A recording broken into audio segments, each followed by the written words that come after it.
Hello guys, welcome back to my channel. In today's video we are going to learn about the major abiotic factors. Major abiotic factors से क्या मतलब है दोस्तों? Abiotic मतलब क्या होता है? Non-living things. Non-living things. जब हमने पिछले लेक्चर्स में देखा था डिफरेंट बायोम्स के बारे में, तो हमने देखा था कि डिफरेंट बायोम्स में डिफरेंट टाइप के ऑर्गेनिजम्स फाइंड आउट होते हैं. पोलार बियर जो है वो आर्टिक रीजन में होता है, डेजर्ट में कैमल होता है. तो ऐसा क्या रीजन है कि जो कैमल है वो आर्टिक रीजन में प्रेजेंट नहीं होता, जो पोलार बियर है वो डेजर्ट में प्रेजेंट नहीं होता. तो इसका reason one of the most important reason जो है वो है टेम्परेचर. जो first reason, one of the most important reason is temperature. So guys, जो टेम्परेचर है उसको हम क्या बोल सकते हैं? हॉटनेस और कोल्डनेस ऑफ द एनवायरमेंट. कि एनवायरमेंट में टेम्परेचर कितना ज्यादा है या फिर कितना कम है, कितना हॉट है या फिर जो एनवायरमेंट है वो कितना कोल्ड है.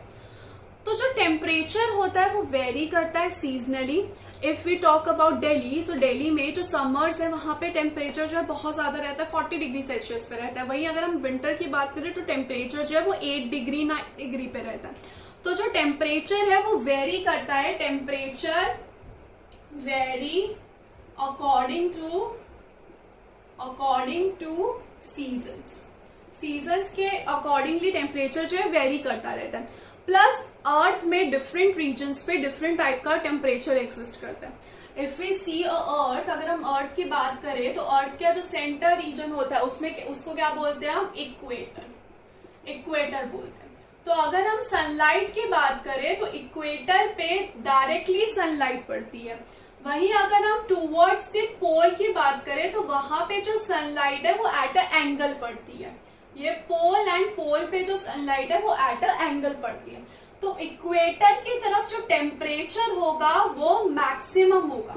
वहीं जैसे जैसे हम पोल की तरफ मूव करते जाएंगे तो टेम्परेचर जो होगा वो लो होगा.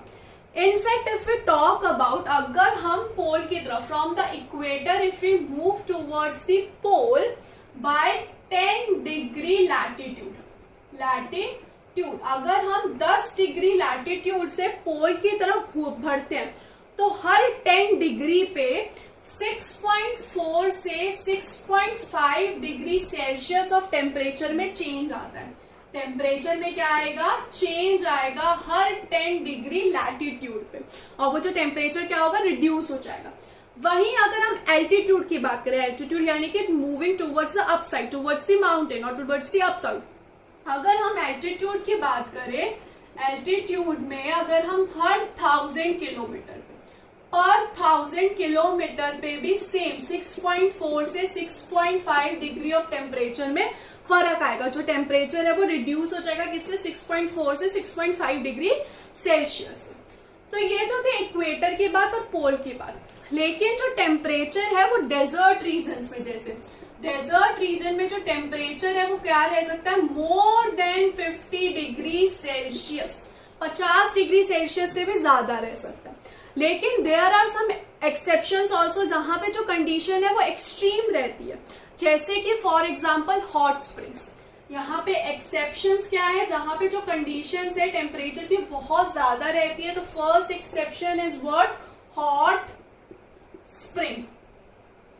जैसे कि गाइस हॉट स्प्रिंग क्या होता है? हॉट स्प्रिंग जब ground water is heated a lot तो वो ऊपर की तरफ आ जाता है.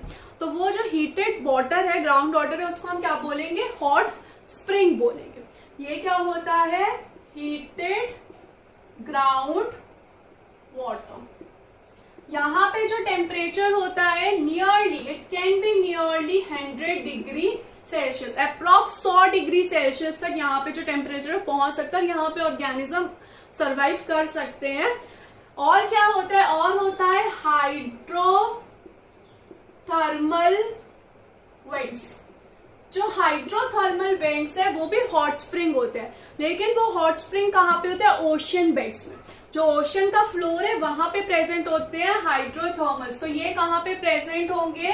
Hot spring on ocean beds. तो यहाँ पे जो टेम्परेचर है वो 100 डिग्री सेल्सियस तक वेरी कर सकता है. So guys, there are organisms that are distributed due to the temperature.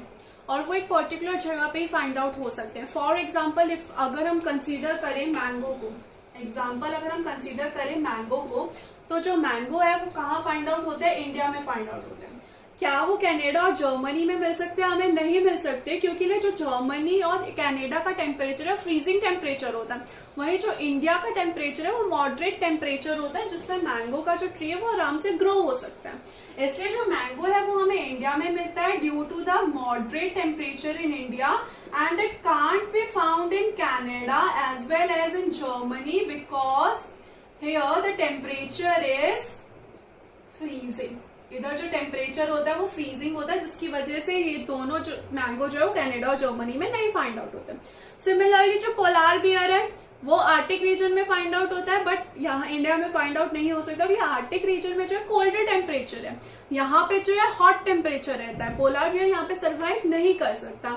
Similarly snow leopard, snow leopard नाम से ही पता चल रहा है स्नो क्या चाहिए होगा इसको, स्नो चाहिए होगा। क्या ही इंडिया में सरवाइव कर सकता है? पॉसिबल ही नहीं।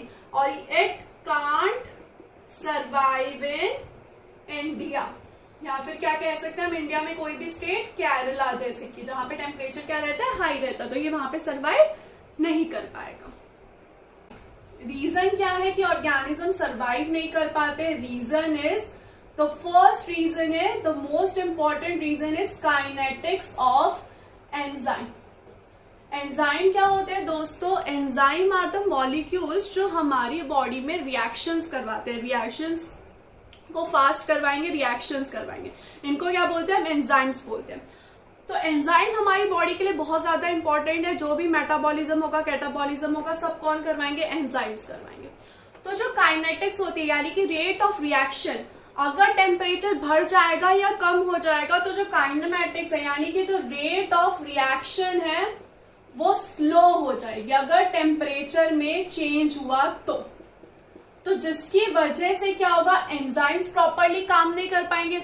एंजाइम्स प्रॉपरली काम नहीं कर पाएंगे तो उसकी वजह से क्या होगा? Effect on our basal metabolism and physiological activity.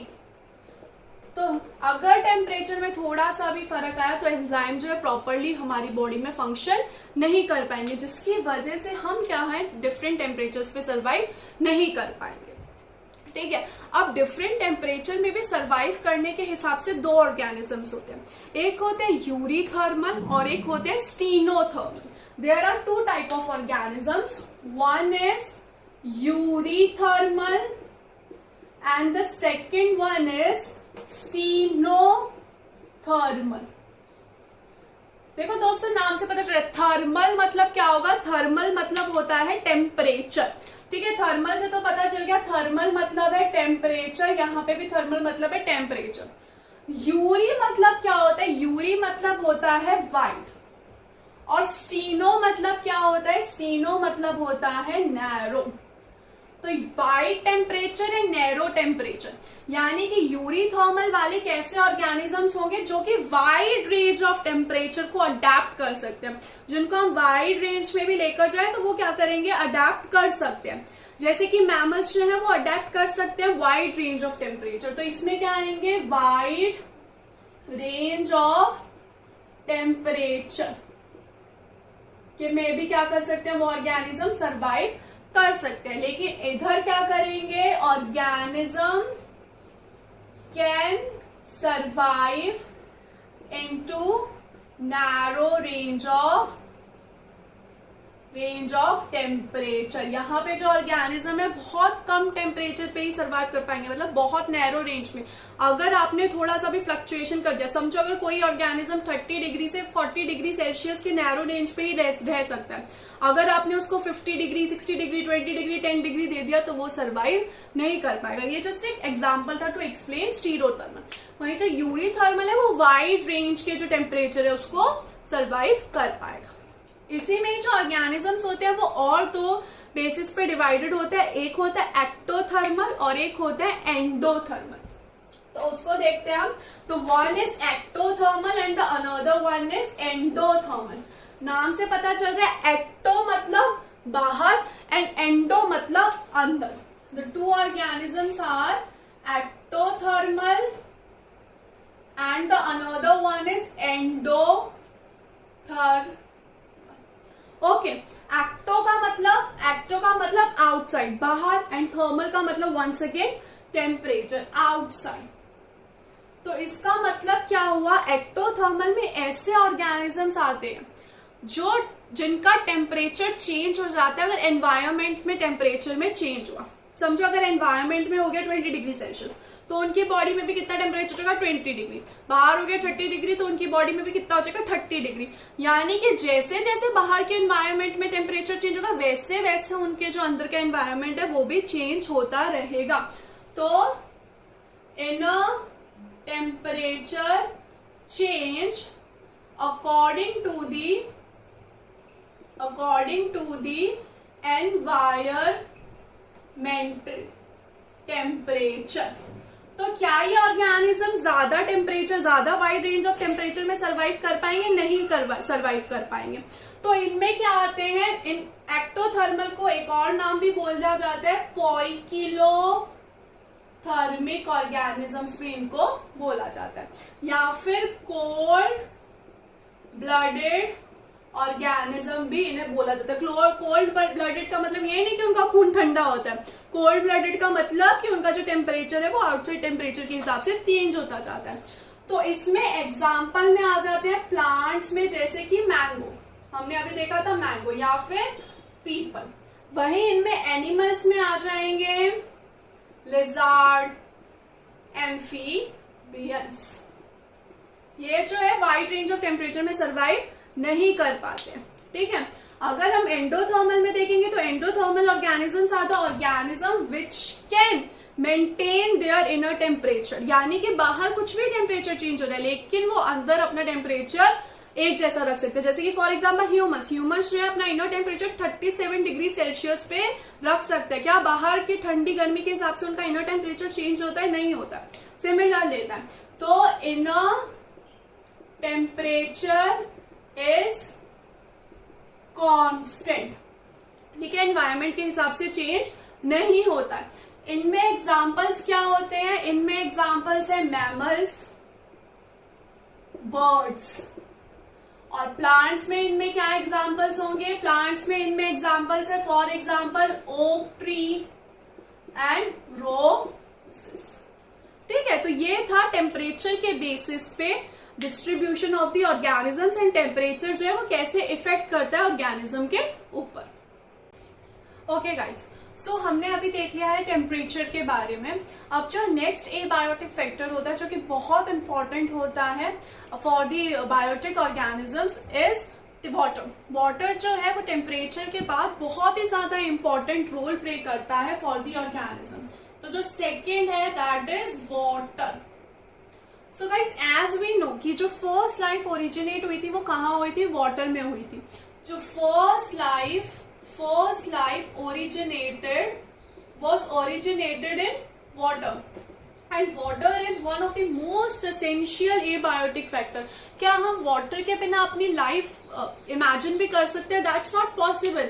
अगर किसी ऑर्गेनिज्म को कम वाटर वाली जगह पे भी रहना है तो उसको कुछ अडेप्टेशन करनी पड़ेगी जिसकी वजह से ही वो वहां पे सरवाइव कर पाएगा।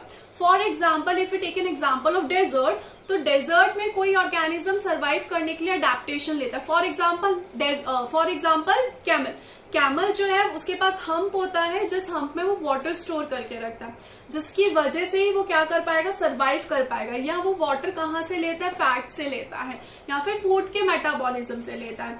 तो सर्वाइवल के लिए क्या करना पड़ेगा, हमें अडेप्टेशन करना पड़ेगा। फॉर एग्जाम्पल इन डेजर्ट, अगर डेजर्ट में किसी ऑर्गेनिज्म को सरवाइव करना है तो उसको क्या करना पड़ेगा, अडेप्टेशन करनी पड़ेगी। इफ वी एज ह्यूमंस, अगर हम वहां पे डेजर्ट में सरवाइव कर पाए, करने की सोचे जहाँ पे पानी नहीं है, और अगर हम सरवाइव करना सोचे तो बिल्कुल भी आसान नहीं होगा हमारे लिए, क्योंकि हमारे पास कोई अडेप्टेशन नहीं है उसके लिए। तो अडेप्टेशन नहीं है तो हम वहां पे सरवाइव नहीं कर पाएंगे। तो अगर हमें कम वाटर वाली जगह पे किसी भी ऑर्गेनिज्म को सरवाइव करना है तो उसको क्या चाहिए होगी, अडेप्टेशन चाहिए होगी।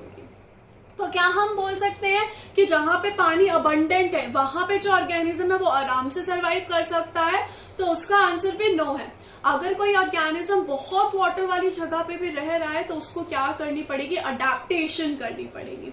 अब उसके रीजन क्या है, if organism is living, if a organism is living in plenty of water, in a place where plenty of water is present, फिर भी उसको क्या करनी पड़ेगी, अडेप्टेशन करनी पड़ेगी। इसका सबसे मेन रीजन क्या होता है, इसका सबसे मेन रीजन होता है सॉल्ट, क्योंकि यहाँ पे जो वाटर में है वो कहाँ क्या प्रेजेंट होगा, सॉल्ट प्रेजेंट होगा, जिसकी वजह से ऑर्गेनिजम्स को क्या शुरू करनी पड़ेगी, अडेप्टेशन। इसमें हम 3 टाइप के वाटर का एग्जांपल ले सकते हैं। First is inland water. The inland water में कौन आ जाते हैं, जैसे रिवर्स आ जाते हैं, लेक्स आ जाते हैं, पॉन्ड्स आ जाते हैं। तो first one is inland water. Inland water, तो यहाँ पे क्या आ गए, पॉन्ड्स, लेक्स, रिवर्स। इनको हम क्या बोल सकते हैं, और क्या बोल सकते हैं, इनको हम फ्रेश वाटर, फ्रेश वाटर भी बोल सकते हैं। तो यहाँ पे जो है सॉल्ट का जो कंसंट्रेशन होता है वो लीस्ट होता है। यहाँ पे जो सॉल्ट का कंसंट्रेशन है, सॉल्ट का कंसंट्रेशन इज लीस्ट होता है, जिसकी वजह से यहाँ पे जो ऑर्गेनिजम्स है वो सरवाइव कर पाएंगे। लेकिन अगर हम इन ऑर्गेनिजम्स को सी वाटर में डाल दें तो क्या वो वहां पे सरवाइव कर पाएंगे। ये जो फ्रेश वाटर के ऑर्गेनिजम्स हैं, फ्रेश वाटर की समझो अगर हम एक फिश लें, तो अगर ये फिश है तो अगर हम इसको डाल दें सी वाटर में, if we put this fresh water fish in sea, तो क्या होगा, सी में जो सॉल्ट का कंसंट्रेशन है वो तो बहुत ज्यादा है, वही इस फिश में जो सॉल्ट का कंसंट्रेशन है वो कम है, ऑस्मोसिस हो जाएगा। और कौन सा ऑस्मोसिस हो जाएगा, एक्सो ऑस्मोसिस। और ये जो फ्रेश वाटर फिश है ये सी वाटर में सरवाइव नहीं कर पाएगी। तो इसके पास क्या है, ऐसी अडेप्टेशन है कि ये सिर्फ और सिर्फ कहाँ सरवाइव कर सकती है, फ्रेश वाटर में। सी वाटर में ये सरवाइव नहीं कर सकती due to the exo osmosis, और वी कैन से ऑस्मोसिस। ऐसे ही अगर ये पहला था, दूसरा क्या है, सी वाटर, जहां पे जो सॉल्ट का कंसंट्रेशन होता है वो nearly from 30 to 35 ppt। ppt मतलब पार्ट्स पर 1000 होता है। तो यहाँ की अगर फिश को मैं सी वाटर की फिश को अगर फ्रेश वाटर में डाल दूं, अगर सी वाटर की फ्रेश फिश को मैंने कहा डाल दिया, फ्रेश वाटर में, तो यहाँ पे क्या होगा, यहाँ पे इस फिश के अंदर सॉल्ट की कंसंट्रेशन ज्यादा होगी, वही फ्रेश वाटर में जो है सॉल्ट की कंसंट्रेशन कम होगी। तो पानी कहाँ आएगा, अंदर आ जाएगा, यानी कि क्या हो जाएगा, एंडो ऑस्मोसिस हो जाएगा, और फिश क्या हो जाएगी, बर्स्ट हो जाएगी, फिश की डेथ हो जाएगी। तो इसलिए यहाँ की जो सी वाटर की फिश है उसने क्या अडेप्ट कर रखा है, सी वाटर को अडेप्ट कर रखा है। जो थर्ड कंडीशन होती है वो होती है हाइपर सलाइन लगून्स। ये जो एरिया हाइपर सलाइन, नाम से ही क्या पता चल रहा है कि यहाँ पे जो सैलिनिटी है बहुत ज्यादा होगी। यहाँ पे सैलिनिटी करीब 1000 ppt तक होती है। यहाँ के जो ऑर्गेनिजम्स है वो यहाँ पे अडेप्टेड है हाइपर सलाइन लगून्स पे। वो जो है सॉल्ट की इतनी ज्यादा कॉन्सेंट्रेशन पे क्या होते हैं, अडेप्टेड होते हैं। अब जैसे हमने टेम्परेचर में देखा था स्टीनोथर्मल एंड यूरीथर्मल, ऐसे ही वाटर में भी ऑर्गेनिजम्स जो होते हैं 2 टाइप के होते हैं। एक होते हैं स्टीनोहलाइन और एक होते हैं यूरीहेलाइन। यूरीहेलाइन मतलब क्या होता है, ऑर्गेनिजम्स आर ऑफ 2 टाइप, एक है यूरीहेलाइन एंड एक है स्टीनोहलाइन। यूरीहेलाइन मतलब क्या होता है दोस्तों, वाइड रेंज, एंड स्टीनो मतलब क्या होता है, नैरो। यानी कि जो यूरिन हेलाइन वाले ऑर्गेनिजम्स होंगे वो वाइड रेंज ऑफ सैलिनिटी में सरवाइव कर पाएंगे। क्या कर पाएंगे, वाइड रेंज ऑफ सैलिनिटी में सरवाइव कर पाएंगे। वहीं जो ये कौन सी फिशेज होगी, जैसे कोई माइग्रेशन फिश होती है जो फ्रेश वाटर से सी वाटर में जाती है, तो ऐसी फिशेस को या वाइस वर्सा करती है, तो ऐसी फिशेस क्या होती है, यूरी एलाइन फिशेस। जैसे कि एग्जाम्पल क्या है, सैल्मन। ठीक है, ये जो है वाइड रेंज ऑफ सैलिनिटी में सरवाइव कर सकती है। वही स्टीनोहेलाइन जो है वो नैरो रेंज ऑफ सैलिनिटी में ही सरवाइव कर सकती है। अगर तुमने इसकी सैलिनिटी चेंज की पानी की तो क्या हो जाएगी, इसकी डेथ हो जाएगी। For example sharks, for example क्या होती है, शार्क्स होती है, जो कि सरवाइव नहीं कर पाएंगी। So दोस्तों, this was about the 2 important abiotic factors. About the next we will talk in the next videos. Thank you so much for watching the video. Please do subscribe to my channel. Thank you so much.